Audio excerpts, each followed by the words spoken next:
안녕하십니까. 문화심리학자 이누미야 요시유키입니다. 오늘은 여러분의 요가 생활 만족도를 높이는 팁을 소개하고자 합니다. 어린 시절에는 누구나 다 호기심 덩어리여서 여러 가지 일에 도전을 했습니다. 하지만 나이가 들매 따라 새로운 것들에 대한 관심도 없어지고 호기심이 희미해져 가는 경향이 있습니다. 그런데 연구 결과에 의하면 성인이 되어도 호기심을 늘리려고 새로운 활동이나 관심사를 시도한 그룹은 아무것도 하지 않은 그룹에 비해 밝고 좋은 기분으로 있는 시간이 많아지고 더 높은 행복감을 느끼게 되는 것으로 나타났습니다. 계속 새로운 것을 배우는 것도 행복해질 수 있는 좋은 방법입니다. 지적 호기심을 계속해서 가질 수 있고 자신감과 성취감을 느낄 수 있기 때문에 행복도가 높아집니다. 지적 호기심이 강한 사람은 새로운 아이디어를 적극적으로 받아들이고 깊이 생각하는 것을 좋아하기 때문에 더 큰 개인적인 성장으로부터 혜택을 누릴 수 있습니다. 항상 색다른 경험을 찾아봅시다. 일주일에 한 번, 3시간을 새로운 경험을 위해 사용합시다. 다음으로 우리는 맛있는 것을 먹고 있거나 아름다운 것을 보고 있는데 다른 일에 정신을 빼앗겨 과거와 미래에 신경을 쓰는 나머지 제대로 음미하지도 못하고 시간을 보내버릴 경우가 많습니다.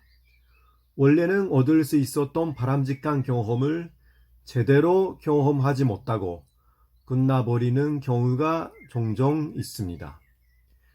하지만 일상생활에서의 평범한 경험도 만끽하고자 하는 태도를 가짐으로써 비범한 체험이 될 수 있습니다. 아름다운 꽃, 아름다운 풍경, 아름다운 건축물 등에 의식적으로 주의를 기울이고 만끽하도록 합시다. 가능한 한 지금 이 순간을 즐기도록 합시다. 어떤 때라도 주어진 상황을 즐기도록 합시다. 공간을 이동할 때, 뭔가 먹을 때, 사람을 대할 때, 의식적으로 현재의 경험 자체에 주의를 기울여 판단하는 것이 아니라 경험 자체에 마음을 열고 느끼도록 해봅시다. 아름다움, 맛, 따뜻함을 더 느낌으로써 당신은 더 행복해질 수 있을 것입니다. 세 번째로, 아름다운 것을 보는 것이 아니라 아름다운 것을 만듭시다. 미술관도, 음악회도, 댄스 공연도, 도예 정치회도 감동을 주겠지만 그다지 큰 영향을 주지 않습니다. 한편 아름다운 것을 만드는 것은 사람을 행복하게 합니다. 흥미롭게도 그림을 그리는 사람도, 락밴드에서 연주하고 있는 사람도, 춤을 추고 있는 사람도, 도예를 하고 있는 사람도, 요리를 만들고 있는 사람도, 뭔가를 만드는 사람들은 모두 더 행복한 경향이 있었습니다. 관객을 졸업하고 무언가를 표현하는 사람이 됩시다. 마지막으로 사흘 동안 매일 가장 행복했던 경험에 대해 15분 동안 생각하거나 쓰거나 말하거나 해봅시다. 연구에 따르면 행복한 경험에 대해 말하는 것보다 쓰는 것이 더 한 달 후에 삶의 만족도가 높았고, 또한 행복한 경험에 대해 쓰는 것보다 그냥 생각하는 것이 더 효과가 높은 것으로 나타났습니다.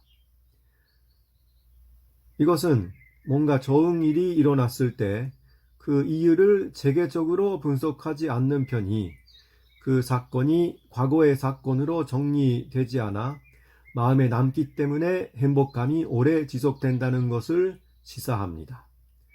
매일 밤 그날 경험한 긍정적인 일을 3분 이내로 일기에 써보는 것도 좋을 것입니다. 잠자기 바로 직전에 생각한 내용은 기억에 정착하기 쉬운 경향이 있습니다. 오늘의 좋은 일이나 내일의 즐거운 일을 생각하면서 잠들도록 합시다. 또한 이들과는 반대로 과거의 삶에서 일어난 긍정적인 사건을 떠올리며 그 사건이 실은 일어나지 않았었다고 상상해보는 방법도 있습니다. 이것을 하루에 한 번씩 2주 동안 실천한 사람들은 한 달 후에도 행복도가 높은 상태를 유지하고 있었습니다.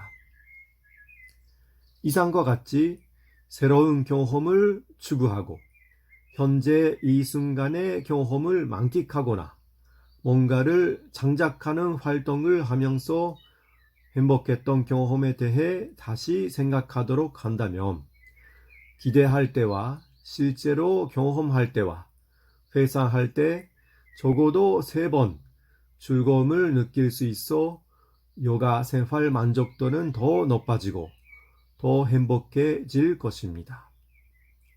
시청해주신 여러분 감사합니다. 다음 동영상에서 뵙겠습니다.